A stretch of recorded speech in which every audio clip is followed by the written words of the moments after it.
Aston Villa over Manchester City, Matty Cash in the 19th minute. Villa get themselves a left-sided corner against Man City early in this match. We start with Luca Digne right over the ball, clearly not looking for a run-up, and with his teammate Buendia positioned nearby along the touchline, it suggests that a short corner routine is about to take place. Rather than flooding the penalty area, Villa prioritises the occupation of the space around the box, placing players in key positions. What they are trying to do here is focus their attack on second ball situations rather than getting themselves into aerial duels inside the penalty area. Digne does indeed play it short to Buendia, who quickly plays a well-driven pass across the top of the box.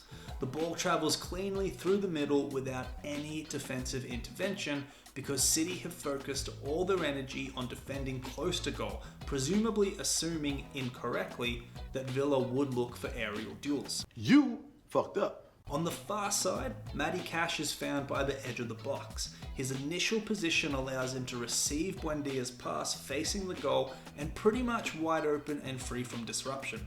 Cash takes a right-footed first touch inside the D before striking it with his left foot, which is, mind you, his weaker foot. The shot travels through a dense cluster of bodies and nestles into the bottom corner, leaving goalkeeper Donnarumma with no chance. He is having a rough year. A well-worked corner, by opting for occupying the areas around the box, Villa manipulates City's defensive structure. The short corner draws players' attention, opens central lanes, and creates the perfect scenario on the far side for a clean strike from distance. West Ham over Burnley, Callum Wilson in the 44th minute. Now we have another left-sided corner for West Ham just before half-time. Before Burnley's defence can even reset, West Ham catch them with a lightning-fast restart. Only seconds after the ball went out, Somerville puts it back into play with a short pass to Potts. The Clarets are caught out completely. Key defenders, including veteran treble-winning Kyle Walker, still have their backs turned to the play while the ball is already live on the flank. That is the kind of behaviour that will lose you a spot in Manchester City. The truth hurts. After his pass, right-footed winger Somerville makes a move that initially suggests he might overlap or receive the ball back in a deeper position for an in-swinging cross or a long-range strike, but instead of staying wide, Somerville hits a sharp diagonal run, ghosting past a pretty static and inattentive defence. Hey Kyle, the ball is behind you. Potts delivers a perfectly weighted return pass to complete a well-engineered 1-2. Somerville gets inside the box at pace, gets on his twinkle toes for 5 delicate touches with the outside of his boot to shift the ball into a shooting position near the penalty spot. His strike is deflected by a desperate Burnley block, but the ball loops perfectly into the path of Callum Wilson, who knows exactly what to do. The English poacher, positioned precisely where he needs to be, reacts quickly to the loose ball and meets it with a convincing header to punish the defensive gap. This routine thrives around controlled chaos. By combining a quick restart with a clever vertical 1-2, West Ham exploited the somewhat lazy reset period of the opposition, just turn around Kyle, turning this corner into a dynamic open play situation before the defence could reorganise. Crystal Palace over Wolves, Daniel Munoz in the 63rd minute. Now, a corner initiated by Kamada, who finds young Spanish playmaker Yeremy Pino with a low-driven pass just outside the near-side corner at the top of the box. This immediately creates a 2v1 numerical advantage for Palace by the edge of the penalty area.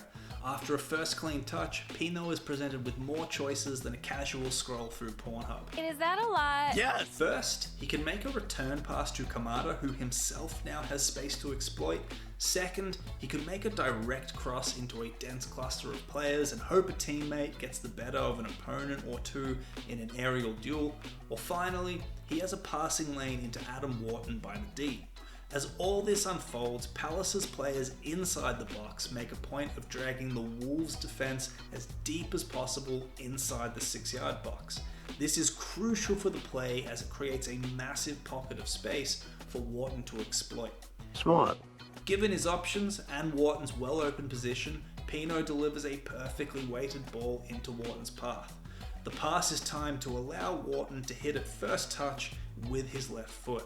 As the defense shifts its focus toward blocking Wharton's shot, Munoz gets himself free on the near side. Wharton's strike is deflected by Maxence Lacroix, turning the shot into a key pass. With the goalkeeper already committed to the initial shot, I made a huge tiny mistake. Munoz is free to finish the job. This routine highlights the importance of coordinated attacking zones. By pinning the defense deep and creating a central threat that draws the defensive high, Palace ensured that even a deflected shot would find a teammate in a prime position to exploit the second contact. Superb situational awareness, especially from Munoz. Manchester United over Tottenham, Bryan Mbeumo in the 38th minute. Here we have a corner for United with Bruno Fernandes at the wheel. Tottenham, having conceded a red card just minutes prior, are numerically disadvantaged and opt for a heavy presence inside the box using their usual hybrid marking system going both man-to-man and zonal. The initial setup suggests a classic delivery into the mixer, but effective communication combined with two specific runs are about to dismantle Tottenham. First, Amad Diallo triggers a quick run by the edge of the box, which is just enough to draw Xavi Simon's eye and split his focus, preventing him from reacting to what will happen next, which is that Kobbie Mainoo, initially stationed right next to the keeper Vicario, executes an unexpected darting run toward the corner taker as Fernandes begins his run-up. This movement catches Spurs defense off guard. Fernandes wastes no time, firing a crisp pass into Mainoo's feet. Mainoo, having already scanned the area, produces a sublime one-touch layoff into the path of Bryan Mbeumo, who is ready and waiting at the top of the box. The Cameroonian forward finds himself in a prime position, completely unmarked. He strikes the ball first time with purpose. The sheer density of bodies in the 6-yard box screens Vicario, leaving the keeper about as blind as your uncle at Christmas. United's intelligence here is twofold. They exploit their numerical superiority while pinning Spurs against their own goal. By committing so many players deep, they ensured no defender could step out in time to challenge Mbeumo at the edge of the box. A masterclass in manipulating an already weakened defensive block. You know who else loves giving out masterclasses? Khalil Grad, the analyst for this video. Hit him up on his social media and say what's up. And if you enjoyed this video, hit the like button and comment below and tell us which routine you thought was the best.